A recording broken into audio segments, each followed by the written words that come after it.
My name is Shahd Karaeen. I was born in Jerusalem, Silwan, Palestinian. I moved to the UK at a very young age. I was only 18. I had bigger dreams that back home took away from me. Growing up, I knew that I had a purpose and I need to search for it. When I came to the UK, I enjoyed the power that has given me, my voice, freedom of speech.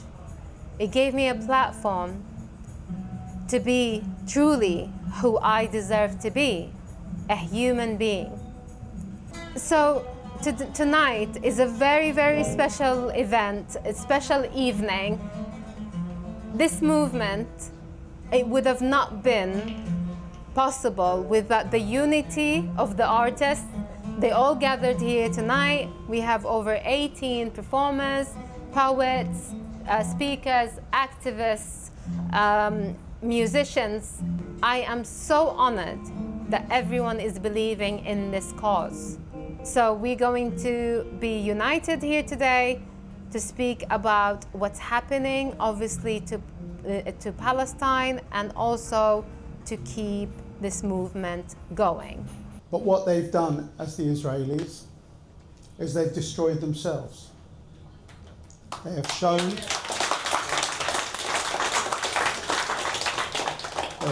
to the world that they are not humane and have zero humanity. Because you can't do what you're doing at the moment in Gaza.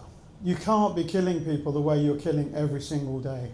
Every day we hear new reports of how they're aiming for children's head, how they're hitting children in the torso, how they're shooting to kill. They're not shooting to do anything else. And it's being done by people who are bloodthirsty. And Israeli society supports this. 85% of the people in Israel are quite happy to see every Gazan atomized, disappeared off the face of the earth. And everywhere you see the Star of David, they're being thrown out of restaurants, they're being shunned, they're being spat on, and rightly so, because the Palestinians are the victims. The Israelis are never ever again going to be able to sell that story of they are the victims. They are done.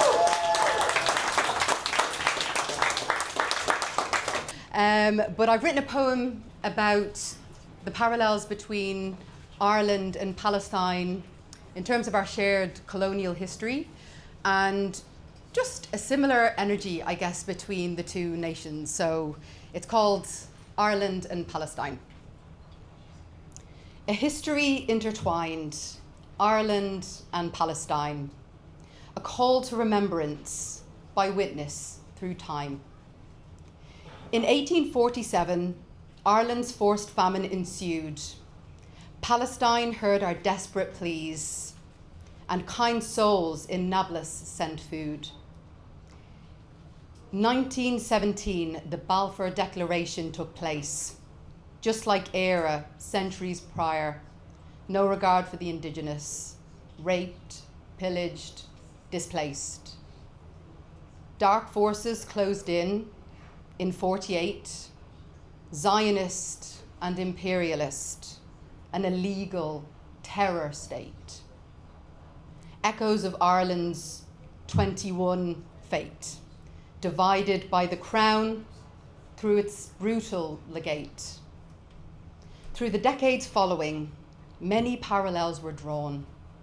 Through stories and murals, street art, shared resistance from times foregone. Through our mirrored plight, our spirit never faltered. We refused to bend, our resolve unfaltered. From Gaza's defiance to Derry's bold song, our music and laughter carried us on. From the beat of the Bowron to the Darbuka's call, our cultures, our voices, our dances live on. Our dance halls were Céilís, Dabkas and Reels. our essence, our heritage, the medicine that heals. So I say to you now, Makara, my friend, we walked this path with you and we will till the end. You are our brothers and sisters, and freedom will be done. Chucky Dullah, your day will come. Thank you. Uncle has said something about 2014 and how appalling that was. And I just want to tell a little story about my mum, really, because I was brought up to believe that Israel was a good place. They make the deserts blue, there's kibbutzes and so on and so forth.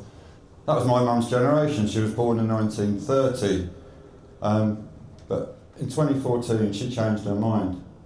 Took her a while, but she changed her mind. I changed my mind 20 years before, 30 years before, actually. But she changed her mind because of the horror of what Israel is doing, the dehumanisation of people, the racial state that Israel is. And basically, the blowing to bits of little boys playing football on the beach. These incidents like Hind Rajab, there should be made more of. These things get to people in a way that all our words and so forth do not. If I've looked at images of Gaza recently, I've said it to several people, the images they've taken from the planes, you know, as they're doing the aid drops. And I've said to a few people, that's our future one day or another if we don't do something about it. That is our future. This racialised murder, which an Israel, the Zionist racist state, is murdering people because it has dehumanised them. And many people struggle to understand that. How can a people who were Untermenschen, how can a people who were, according to Nazi theology, the lowest of the low, and there was an almost appalling attempt to liquidate them, how can they become the murderers that they are? How can they become the racists that they are? How can they kill dispassionately in the way that they're doing? It's to do with capitalism, it's to do with Zionism, it's to do with imperialism, it's to do with oil. But fundamentally, it's about Zionism. Zionism, you know, Israel hasn't changed. The Israelis haven't suddenly changed. They haven't suddenly turned into monsters. It's the slow process of Zionism, the belief that your society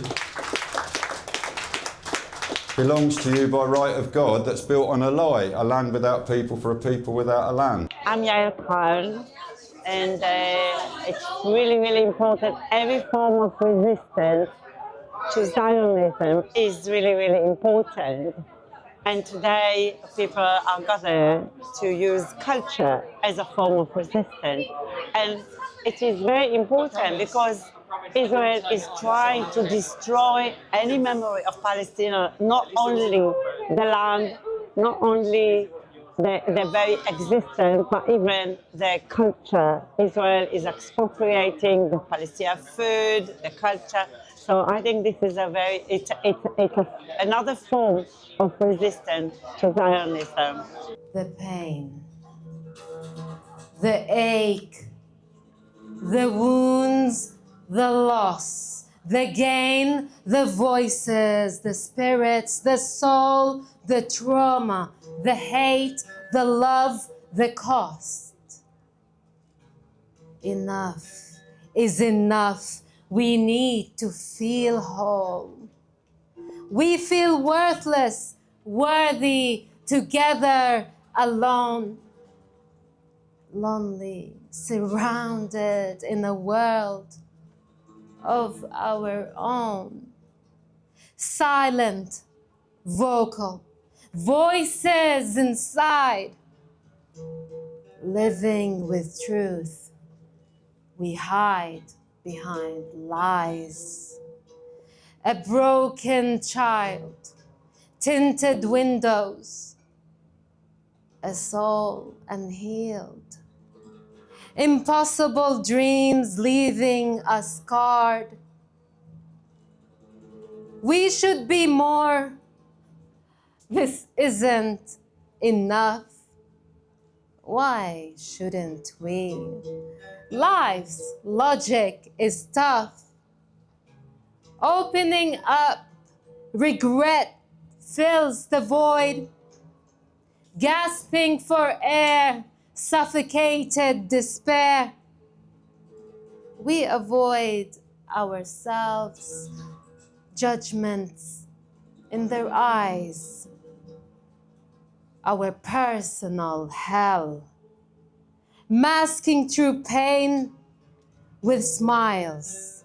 We hold on, though not quiet, the same. Enough is enough.